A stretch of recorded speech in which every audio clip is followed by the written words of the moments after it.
Love is not only something you feel, it is something you do. In these times, God's people must trust Him for rest of body and soul. Faith comes by hearing all the Word, not just preferred sections. God does sometimes change our trying circumstances, but more often He doesn't, because He wants to change us. We simply can't trust God's power fully until we experience it in the midst of our crisis. Beloved, God has never failed to act but in goodness and love. When all means fail, His love prevails. Hold fast to your faith. Stand fast in His word. There is no other hope in this world.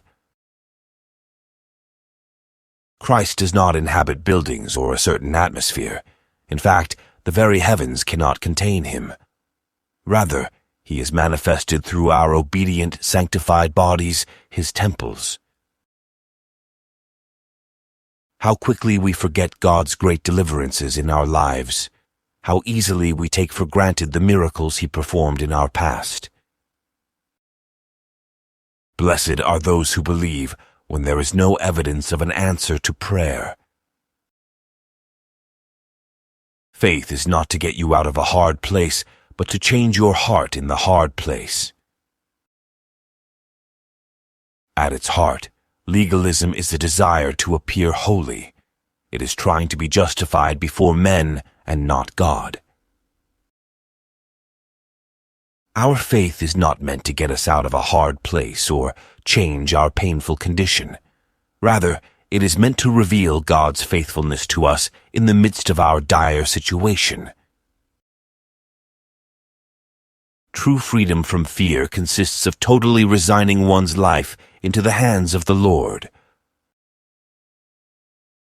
A watered-down gospel is no gospel at all.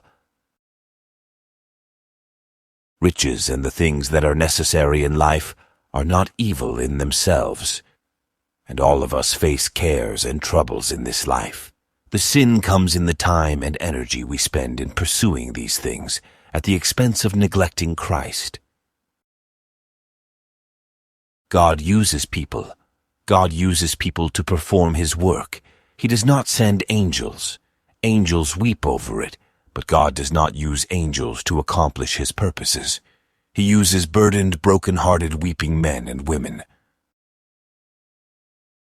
God has never, in the history of mankind, allowed His name to go long offended.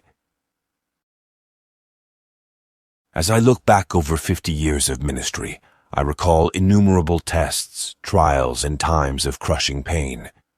But through it all, the Lord has proven faithful, loving, and totally true to all His promises. Our ministry is supported entirely by faith, through the missions gifts of readers who receive my messages every 3 weeks. We seldom mention money, and we never burden supporters. Drugs. What a devil-inspired poison. It's death on the installment plan. I am not officially involved now in the direction of the Teen Challenge ministry, but I rejoice that God permits me to be the father of these ministries.